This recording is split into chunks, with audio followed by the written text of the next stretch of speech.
Altamont Healthcare. Start your career with us at Altamont Healthcare in California I today. had both parents that loved me. You know, I definitely had that. Rooted in the church, went to a private Christian school pretty much my whole life. Okay. So I feel like I had some good character training, had a lot of scripture in my life, had church every Sunday. I knew how to be a good girl. I knew what was expected from. I won't say I always did it, but I knew what was expected at home. Thank you. Beautiful. So who's that over there? This is my daughter Lindsay. Okay. She is 26 and she's in the bachelor program at Chico State University, majoring in animal science. Very She looks proud. like you. Yeah, she does. She's a lot like me, poor kid. Oh, okay. So can you tell us a little bit about yourself, ma'am? Absolutely. I was born in Anaheim to a chiropractic lady. We moved to Stockton when I was about 5, in like 1973. My mom became the first female chiropractor here in Stockton. She worked with Dr. Smalley, had her own office on El Dorado Street here in Stockton for about 15 years. Okay. She met my stepfather there. He was a patient. They got married. Oh, how lovely. Very I'm going to lovely. take you back a Sure. little bit. You said your mom happens to be the first chiropractor? First female. The first female? Yes, sir. First female chiropractor in Stockton. So kind of cutting edge for that time. 1973, not a lot of women in the medical field out front.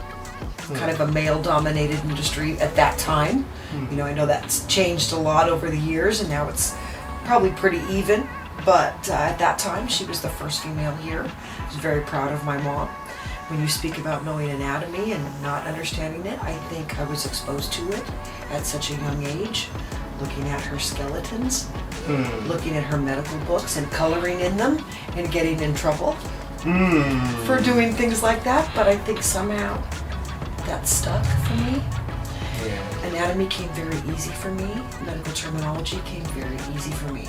But I grew up in my mom's office, listening, you know, and I think I picked up on a lot of those things.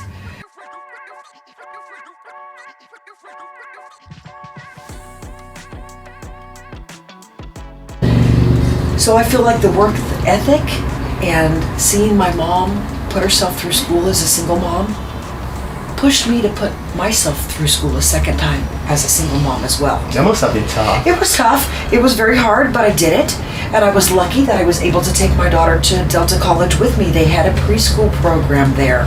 So while I was upstairs doing my anatomy and physiology and doing all my medical classes, she was down on the bottom floor in preschool. So it was great. I would take her with me, pick her up when we left. It was perfect. So in that regard, pretty great. I had a very good experience at Delta College, very good. I had a very close relationship with my counselor. Her name was Dee Brown. She helped me through a lot of rough spots when I really was struggling with this, because I wasn't in school for surgical technology at Delta. I was going to be a radiologist. That was the direction I was going to go. I'm going to do x-rays and CT scans and ultrasound. That's what I want to do. Right? Complete my prerequisites for that. Get to the part where I'm going to sign up for that program because it's another 2-year program. It was a lottery. They're going to draw names out of a hat. I didn't get selected. I did very well in school. I made the dean's list. Far back then? Far back then. Because this was 2000. This was 1999. So all the way back then, they were still in the lottery system. I didn't get selected. My grades were good. Made the dean's list. Got Outstanding Student Award from my guidance counseling lady. She saw something in me. I appreciated that. She bumped me up. When I wasn't selected for a radiology program, I'm at a loss. I'm graduated. I have a baby. I have a little 4-year-old girl. What am I going to do now? So I started applying at local hospitals. I applied at County. I applied at St. Joe's. I applied at Danbury. These are local hospitals here in Stockton, just to get my foot in the door. I applied for dietary, housekeeping, anything I could do to get my foot in the door to see, like you, if I could go up on that ladder. I get an interview at St. Joe's, and they asked me, come in and interview for a surgical tech position. I I had never heard of that. I didn't even know what that was. Surgical tech. Okay, I'll see what it's about. So I go to the interview. I have a conversation with 4 nurses, which is I was very nervous. These are 4 very advanced Thank you. cardiology nurses that are interviewing me to see if I'm right for a surgical tech program that they're going to start at that hospital. So throughout my interview process, they saw something in me, an aptitude, a desire, a hunger. I'll say that. Yeah. I was hungry because I have this degree. I have this little girl. Yeah. I'm 30. I need to get back out in the world, right? They get me in the surgical tech program. I just pick it up like eating. Yeah. There was just something in it that just clicked with me, the way I think, the way I move, the way I prioritize, my energy. It just clicked. And that was 2000. And here we are, 2023, pretty much. And I've been doing it ever since, up until a year ago.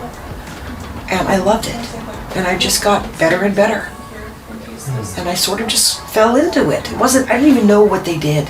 I'd never heard that term scrub nurse or surgical tech. I'd never heard that term before.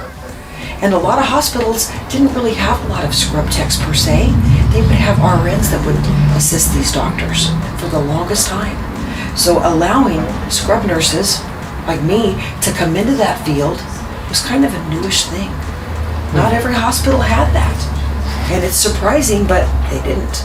Now it's the norm, right? Yeah. But 10, 20 years ago, you didn't see it so often. So I got right in it. So that's how you got into it? I fell into it. You fell into I it? sort of fell into it. I mean, honestly, I was applying for housekeeping and I had a degree. I had all the prerequisites to do something next level. I just didn't know where to direct that, you know? And that was a push for me to keep trying. Keep trying. But I think I got that from my mom. My mom was a very driven woman. And my father too. When I met my father, I realized, whoa, I'm a lot like that. I'm a lot like that. You know, everybody loved my dad. There was probably 3,000 people at his funeral.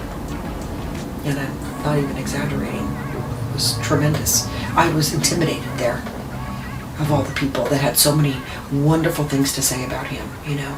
It made me feel good, you know. Maybe I got a little bit of that DNA.